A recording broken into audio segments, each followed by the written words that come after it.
SpaceX Starlink 50% discount, but adds a new monthly fee? What the heck's going on? I'm glad you asked. Let's get into it. Hey everybody, welcome back to the channel. Thank you so much once again joining me for tea time. Today we have a little bit of focus, and that is it. So good, so good. I hope you're joining me with your cup of tea, maybe a cup of coffee, hanging out, talking space, SpaceX, Starlink, Linux, AI, all kinds of good tech stuff. Today we're going to be talking about SpaceX Starlink and a couple of things that just happened in the last day, which are really turning heads. Number one, they slashed the price by 50%. That is odd. We knew that was going to come, and now it's here, 50% discount. $349 went down to $175, but their pause mode got cut. And now it's a standby mode where you have to pay every month. So what the heck's going on? And that's what I want to get into today. I was reading a few articles. I want to go through some of them with you and then give you a little bit of my commentary, what I think is going on and where they're going with this and what you should do. Is it time to jump into SpaceX Starlink if you're not a subscriber as of yet, or wait? It might have to do with what part of the country or region you are located in, and I'll get into that before the end of this video. So I'm going to give you my commentary on this after I read through some of these articles for you, but more importantly, I want to hear from you down below. What do you think about all this? Is this something that you're going to get involved in? Is this something that you're not too happy about because you used to have the pause, but now it's switched to standby and you have to pay for it, whereas before it was free? Where do you stand on this? And if you don't want to put anything down there, I get it. Some people are just simply frightened by coming out with their thoughts, right? They want to be anonymous and they just want to be lurkers. Don't be a lurker. Don't. Put an emoji down there. At least I know that you watched the video. That would be very helpful. Any emoji. Put a poop emoji. I'm okay with that.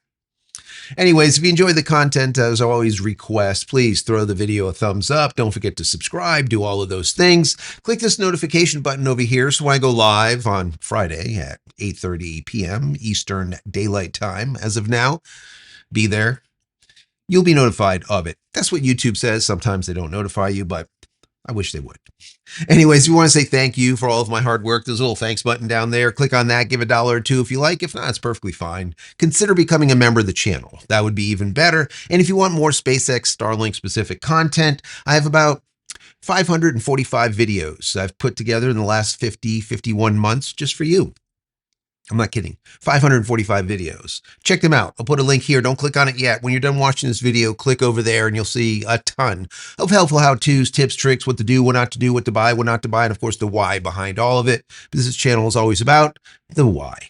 So let's jump right into this article. And then once again, I want to hear from you down below. Starlink 50% off, but adds a new monthly fee. What the heck's the catch? Starlink just killed its free pause mode and replaced it with a $5 a month standby mode the same day it slashed prices and dangled cheaper plans. Smart move or a stealth price hike? No more free lunch. Starlink just swapped its free pause mode for a $5 a month standby mode and rolled out price cuts on hardware and plans across the US, EU, and Canada. These changes hit current users with new costs and tempted new ones with some really sweet deals. The move from pause to standby. Pause mode lets you halt service for free, perfect for RVers or folks with seasonal homes. That's gone. SpaceX's standby mode costs $5 a month and gives you about 0.5 megabits per second, enough for basic email, but not much else. It covers roam, residential, and priority plans. If you cancel instead of paying, you risk losing your spot in busy areas where network capacity is tight, a growing issue as SpaceX Starlink's user base expands. Price cuts and their limits. Starlink slashes its standard dish to $175 in the US, down from $349 with similar drops in Canada. That's 50%, not bad. Not bad. New users in select areas can grab residential plans for $99 a month or residential light plans for $65 compared to the usual $120 or $80 for the light. These deals are only in regions with extra network space and last for 1 year. Important information. 1 year. That's how long the discount will last, and then it'll go back up to the normal price. Keep that in mind. Some of these articles didn't specify that, so it's important. After that, prices jump back, and switching or canceling could mean losing the discount or service access entirely. The reason that is the case because some areas have waiting lists, or if not waiting lists, they have these extra fees for you to get involved with SpaceX Starlink. Sometimes the fees are $100 extra, sometimes $250, $500, $750. I've seen as high as $1,000 to get SpaceX Starlink in these congested areas. Bear that in mind. Why is SpaceX Starlink doing this now? Recent satellite launches are boosting SpaceX Starlink's network, but rivals like Amazon's Kuiper are closing in. No, they're not. The $5 standby fee keeps users from fully dropping out, securing steady cash flow. Meanwhile, discounts pull in new subscribers where the network can handle them, spreading demand evenly. That is definitely the case. What you need to consider. In low traffic areas, the $175 dish, or actually kit, or $65 and $99 plan are worth jumping on, but plan to stick around for a year. Current users have to weigh the $5 standby fee against the chance of losing service in high demand spots like parts of Oregon, where $250 or $500 surcharges might hit. Like I said before, I've seen up to $1,000 surcharges, which is kind of crazy. And this is not a way for them to get rich. It's a way for them to slow down the onboarding of new users. I've been asked that question many times in the past. It finalizes with, check SpaceX Starlink's website for your exact terms, basically your location. These changes demand a sharp look at your needs. Short-term savings could lock you into long-term costs, so choose wisely. Good advice. So let's break this down a little bit.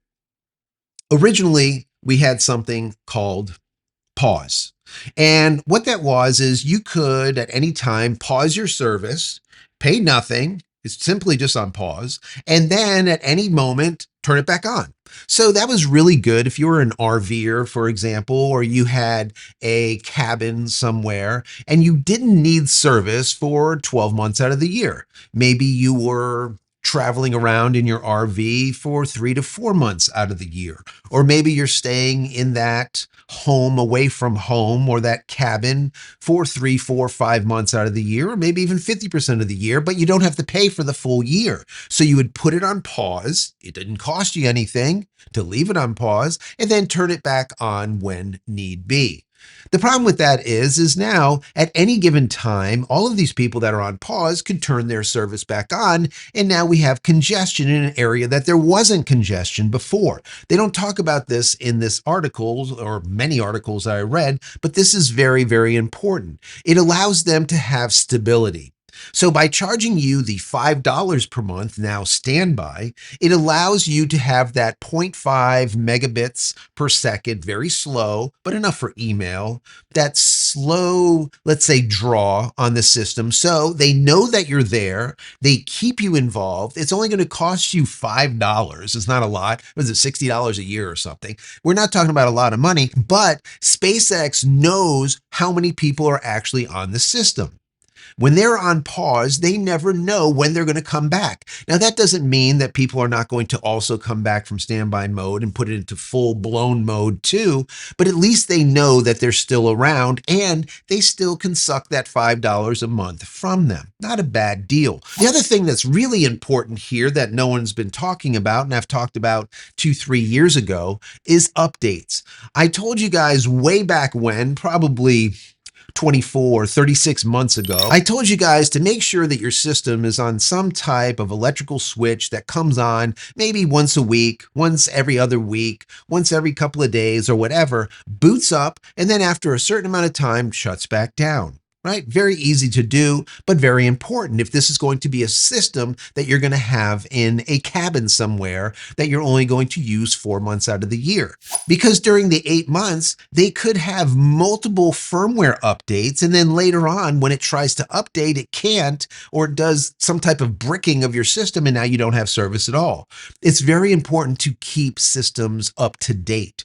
And by doing this trickle thing, it allows SpaceX Starlink to keep your system up to date at all times. Because even when you're not using the system for those 8 months, let's say out of the year, it's still doing updates. Why? Because it can. It's downloading, it has that 0.5 megabits per second, which is more than enough. Once again, you could use that for email and very small surfing and whatnot. You're not going to stream with it, but you could do basic stuff with it. It's only going to cost you $5 per month. But once again, it allows SpaceX to keep your system current. This is very, very, very critical because there's been times when people haven't used their system for a long period of time at the very beginning, like beta time, and then all of a sudden the system is bricked because it can't update itself because there's too many updates. Now, a couple other things that I was thinking about here that wasn't in any of the articles is the idea of DTC. DTC, or direct to sell. That is something that's really big right now, and they're bringing on a lot of new clients. Also, we see maritime and airlines picking up SpaceX Starlink a lot. A lot of them currently have Starlink already, especially the ships. Many of those cruise liners already have SpaceX Starlink on them, and a lot of the planes are getting them as of right now. The other thing is the potential of IPO. An IPO could happen. I don't think it's going to happen right now. I'll get into that in just a second. But what this does, it prioritizes consistent revenue and scale. Right? That's what this does. It allows them to continuously get that $5, $5, instead of having kits sitting out there dormant, then you don't know if they're going to be coming back on ever. So for SpaceX, it's better for them to let you go and know that there is a slot open available for someone else that can take a full residential package at $120. Well, now they have the sale, let's call it, for $99 per month, instead of just having something just sit there. Because every one of those that sit there could turn on at any given time and now cause a major congestion. And that is problematic. This way, they know what's out there at any given time. I think it's very, very important. Like I said, an IPO could possibly happen. I don't think it's going to happen in the, let's say, the foreseeable future. And the reason being is because Elon Musk prioritizes control over money. He wants control over the company. And once he does IPO and now there's a board of directors, now all of a sudden it turns into a big mess. Just think about Apple and Steve Jobs. Big, big mess, right? Finally, the board ended up getting rid of him and saying, listen, we don't need you. We can do it ourselves. We're going to go down this road. And guess what? Apple took a big shit, and the board had to beg for Steve Jobs to come back and save the company. Apple was a dying company for a long time while Steve Jobs wasn't there. He came back and he revitalized it. He brought it back to where it is today. So the same thing would happen with Elon Musk and SpaceX Starlink. If he IPOs and now there's a board of directors, they think that they can do things better. Now he doesn't have his vision actually being implemented in the company, just like happened with Steve Jobs. Now the thing goes to hell.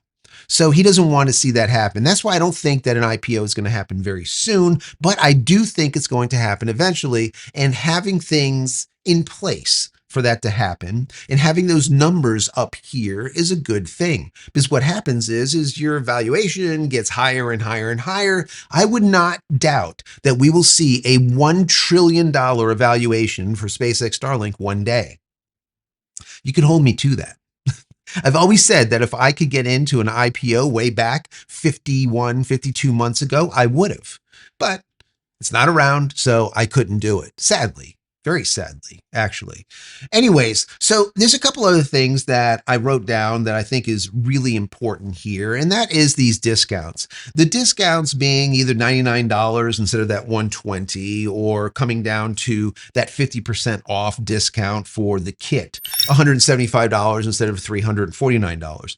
I think those are all great deals. I think the deal on the kit is a really great deal because you buy it and you own it and that's it. Whereas those savings from the 120 down to 99, remember, it's for 1 year.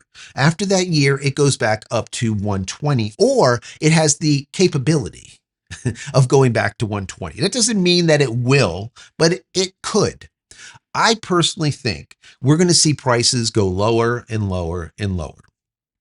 I said that the kit will eventually be free. You'll get the kit for free, and then you would pay probably anywhere from about $50 to $70 per month. That's what I think will be the final price for SpaceX Starlink, right around there. And they might have some different variants if you are a commercial or corporate user. They'll probably have a upcharge if you want the gigabit service that they will have available in the not so distant future when those version 3 satellites are on orbit. So there's going to be a couple of upcharges here and there, but it doesn't matter because the number of users are it's massive. It's growing like this. It is crazy the amount of money that they're making, hand over fist. So do I think that this is a good thing? I actually do. I think it's a very good thing, not just for the users, the $5 per month to go into this standby mode instead of pause. That could be, people will kind of get upset about it. But the good part of it and keeping your system up to date, it only costs you $60 per year, is not really a big deal in my personal opinion. And it allows you to have the comfort or the understanding or knowledge that you're going to be able to go into your cabin and know that the thing is going to work. It's not going to be bricked because you turn it on after 8 months, it goes and tries to update and it just fails because it's been too long since it was last updated or whatever. You're not going to have that problem. It's going to continuously be the latest and greatest software, firmware. It's going to be running at its peak at all times. And I think that that is a really good thing for $5 a month. So I personally think that this is a win-win right across the board. What say you? What do you think? Down below, let me know. And once again, if you don't want to put something down there because you're shy, put an emoji. It's fine. All right. At least I know that you got to the end of the video. So if you enjoyed this, as always, throw the video a thumbs up. I'd appreciate that. Share the video and the channel with your friends, family, colleagues on Reddit, on Facebook, wherever you frequent. That would be very helpful for growing the channel also. Anyways, guys, many blessings to you and your family. Stay safe, stay healthy, stay connected, hopefully with SpaceX Starlink, and we'll see you in the next one. Love you guys.